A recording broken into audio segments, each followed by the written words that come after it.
Excellencies, ladies and gentlemen, dear colleagues, thank you very much for giving me the opportunity to address you at this international conference on environmental education in Ahmedabad, India, a country that has in so many respects pioneered both approaches and ideas in the field of public awareness, environmental education, both in government, in the educational sector and through its enormous NGO community. But before I begin my brief presentation, let me also say that we are extremely grateful for the Government of India and the ministries who have collaborated with us in hosting this meeting, as well as the Center for Environmental Education, a long-standing partner of UNEP. I would also like to acknowledge our partnership with UNESCO. In the UN family, whenever a partnership lasts over many years and indeed over decades in this case, I think both UNESCO and UNEP can be proud of the collaboration that we have developed in this field. And I would also like to acknowledge the presence of my dear friend and colleague, Mr. Matsura, later this week as he addresses your meeting in Ahmedabad. Let me begin by saying that environmental education in times of climate change is perhaps an issue that has more attention and more interest in our community than ever before. If we take the year 2007 with the launch of the IPCC reports, and if we look at how society has responded in an almost unprecedented way to information being provided to it about what global warming is doing to our planet, how it is occurring and how we can respond to it,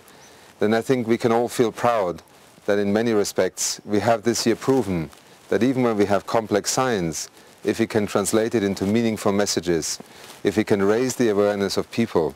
and if we can respond to the interest that people have in how to respond to these problems, not only to be confronted with problems, but also be presented with solutions, society can respond in a tremendous way. Whether the debate in India, in Brazil, in the United States, in Europe, in China, in Australia, on climate change is looked at from a historical and also a future perspective, I think we recognize that the year 2007 would in many respects have been a watershed year. We now know that there is an unequivocal link between human activity and global warming. We know that CO2 emissions are a driver in this whole process, and we know that it is in our power and in our control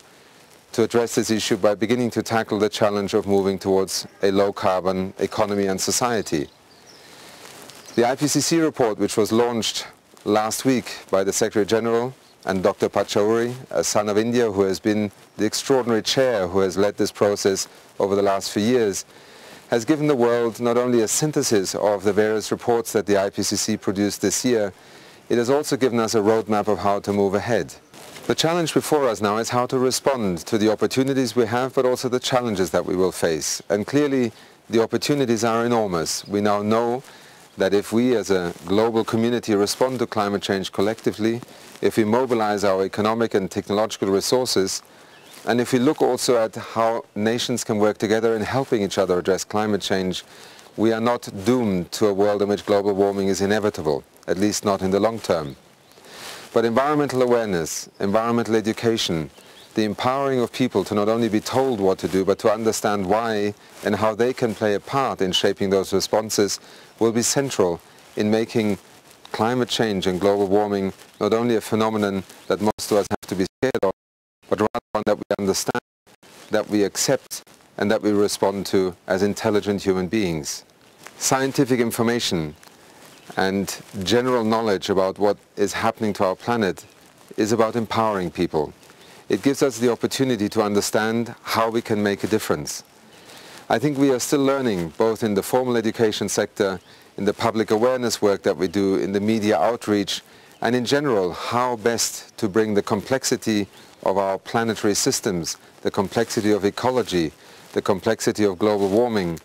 closer to people, even though most of us will never fully understand either the science or indeed the mechanics behind those responses. But we are, as people, able to make choices. Empowering people to make those choices and to make those choices quick and today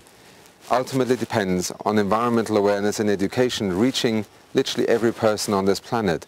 And not only at the point where people will wake up one morning, look out of their window at a lake and suddenly see all the fish floating dead on the surface. It is then too late. What a lot of the environmental knowledge that is available to us today, the scientific work that the IPCC or the Millennium Ecosystem Assessment have put before us, is about giving us a chance to respond before it is too late, before we face the kind of tipping points or thresholds or dead zones in the world's oceans that ultimately are proof of humanity having failed to use both its capacity and intelligence to act differently, to accept the laws of nature and to practice both a lifestyle in consumption and production that is sustainable. A few months ago, UNEP launched the Global Environment Outlook Report number 4. We also were surprised by both its contents, but even more so by the tremendous response across the whole world to its findings. It is not a happy report, indeed it is a sobering report. It looks at a timeline of 20 years since the Brundtland report was published, and comes to the conclusion that on virtually all the major sustainability indicators that the Brundtland Commission put before us 20 years ago, the world has not turned the corner. On the contrary, we are continuing in some cases at an escalating pace to destroy the natural capital on our planet, but even worse, to destroy the opportunities of the next generation to use the resources on this planet that we have actually had at our disposal. Our ability to convince people, our ability to convince corporations, corporate leaders, politicians, party leaders, to begin to think of a future in which sustainability is not a luxury, it is not an after consideration once we have done what we have done perhaps for the last 200 years, which is to mine the planet for human well-being. It is once this realization begins to set in and the imperative to act becomes obvious, it is at this point that people are empowered to make different choices. No one can claim today that anywhere in the world we are doomed to only one path of development. What we are committed to and what we are obliged to is that we deal with issues of poverty, of human well-being, of health, and the opportunity of next generations to use this planet without any equivocation. But how we go about developing our economies, how economic growth takes place on our planet, how we make choices about sharing resources, how we do not only look at our economy as a throughput economy, but take the notions of reusing and recycling, of looking at the life cycle of products in a different way, is very much at the heart of how our economies will develop in the future. I believe that while decision makers, elected members of parliament, politicians, CEOs in corporations, all of them would not like to be responsible for the destruction of our planet. But inevitably, all of us are subject to interests and constraints. It is not always that at the top of our societies there is a lack of awareness. There is perhaps more a lack of commitment of taking the knowledge that we have available to us and responding to that with different choices. It is only when people, when society in general, when citizens like you and I and many others who are out there begin to take charge of the knowledge that is now available to us,